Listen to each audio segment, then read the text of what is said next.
Hi guys, Chris with 1990 Pontiac Firebird. I told you the next thing we were going to be working on was the cross member across the Firebird top. Again, I've been kind of piecemealing these things together, but I wanted to give you the next rotation. As you see, this is the standard one here, which is rusty, steel, so forth. The rubber's still in pretty good shape, so I'm not going to mess with it too much if I can help it. I just wanted to give you a quick scenario, show you what I did here, and then I'm going to proceed and go doing the other side the same way.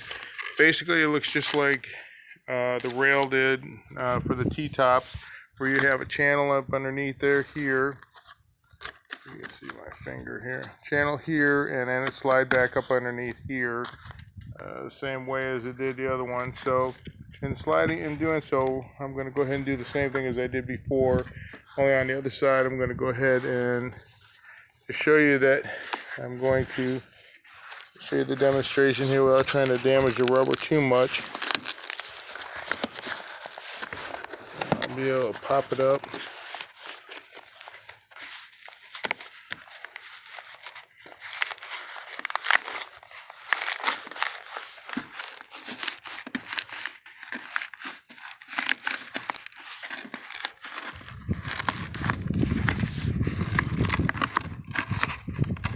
Now I'm hoping once I take this off that this has, most of the rest has been contained to the centerpiece here, the T-top centerpiece, and that I could just lay down the new stainless steel one I bought from Hawks Motorsports. $325 stainless steel though, so it's one and done.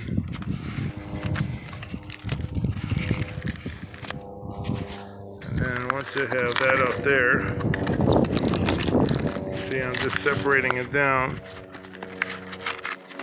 You see how it's coming loose pretty easy.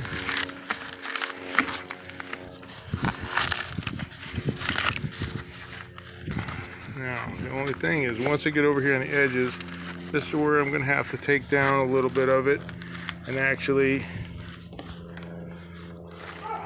sorry, hard to see without that. I'm going to do the same over here on the inside, just exposing it as such, like so, and then finally moving it off the back side here, which I'm going to do my best not to disrupt it too much. Sorry about the camera. But as you see, it's coming up here. See, it's kind of glued down, so I'm just going to kind of untack it there. And then lift it off. Without trying to disrupt too much of it. So it doesn't damage it in the process. Such as that. So I'm just going to go ahead and just expose it like so, and you can see it's going to come up pretty easy from there to there. Same thing over here.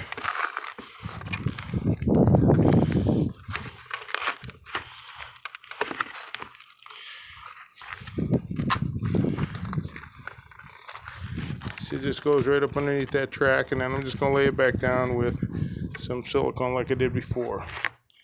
There. Now that I have that done, that's how easy the centerpiece comes up. I don't think it's going to be too bad, but we'll see. There's 6 bolts.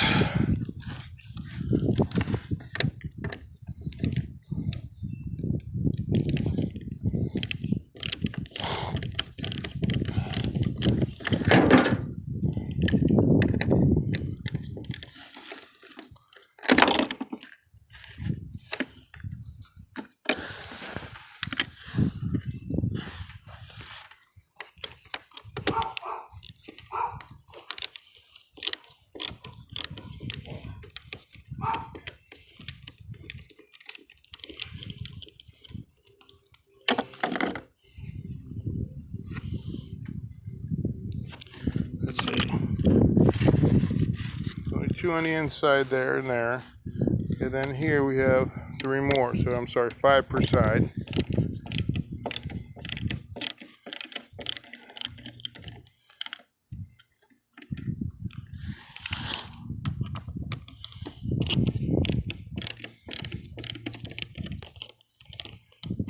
I'm doing this pretty much right in front of you, so as you see, we're in this thing maybe 6-7 minutes.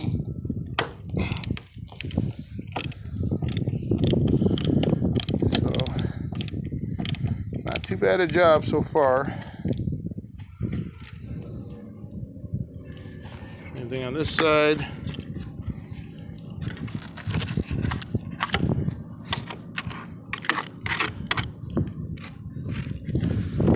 This one, yeah, this one here is pretty much gone.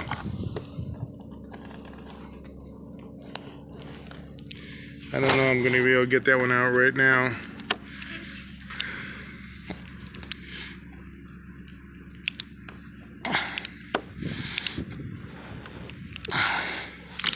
I may have to grind that one out. Let's call it a day.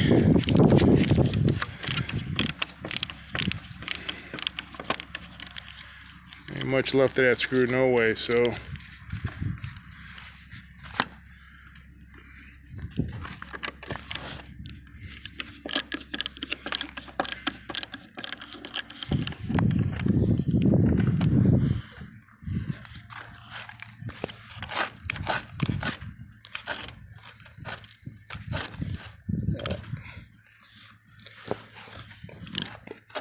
That one's gone too, pretty much. So I don't think there's going to be too much here to deal with on that.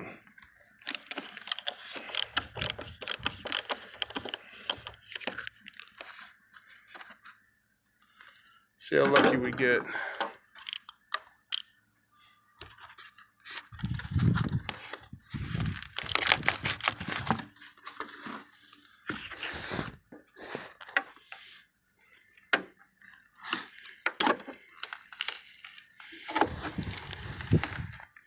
So it's coming up right away, real easy. Just using a little screwdriver. There it comes.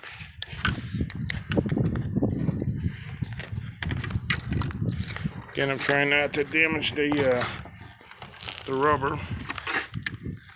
Yep. Looks like I thought those bolts are shot. So there it is. There's the old one. It's done.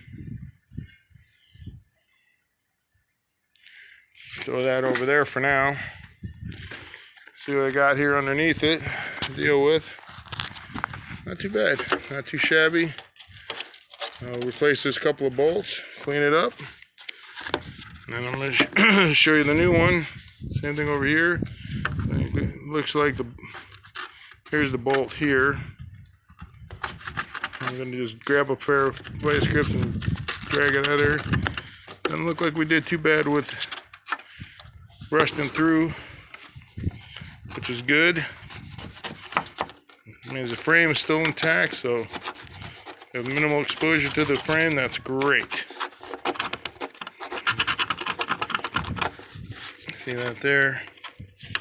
I'll check it up a little underneath there. So yeah, minimal surface rust, which is great. That's that. Same thing over here. There's the bolt right there. Same idea. A little bit of cleanup here. So yeah, we're not going to be in bad shape at all. This is going to be a relatively easy job, no matter what, except for digging out those couple of bolts. We'll probably re-drill them. Yeah, right there. You can see it right there. I'll just drill it back out and call it a day on those. Now, let me show you the other one. We have that one over there, which stuck nicely in the ground. It's a 10-point stick. Now, let me show you these over here.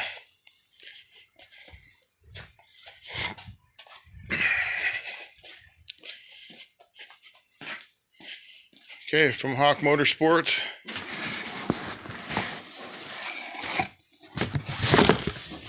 I'm just going to show you this new one. And I'm going to call it a day for this video. $325. Stainless steel. Beauty, eh? Simple, same tracks. I'm going to go ahead and lay down the same silicone glue or same silicone I had last night for the T-tops. The DAP. That should seal it up nicely. I'll screw it back down, put the rubber back into it, and hopefully it didn't damage it too bad. See right there, it's got the channel. It'll sit back up underneath. So I'll put that silicone up underneath there as well, so it'll sit up in there nicely, seal back up. Both front, top and bottom, seal it up, both areas, all the holes. I'm done. All right. So probably about a 30-minute job if you can get it to come apart like I did. All right. Take it easy. See you again soon. Next thing we'll be working on is some of the interior. I'm putting in a rear locking back hatch compartment area. That's coming from my buddies over at Third Generation Bargain Barn. So you need anything from them, again, they're great guys to deal with, any information, so forth. That's the people to buy from. Talk to you later. Bye-bye.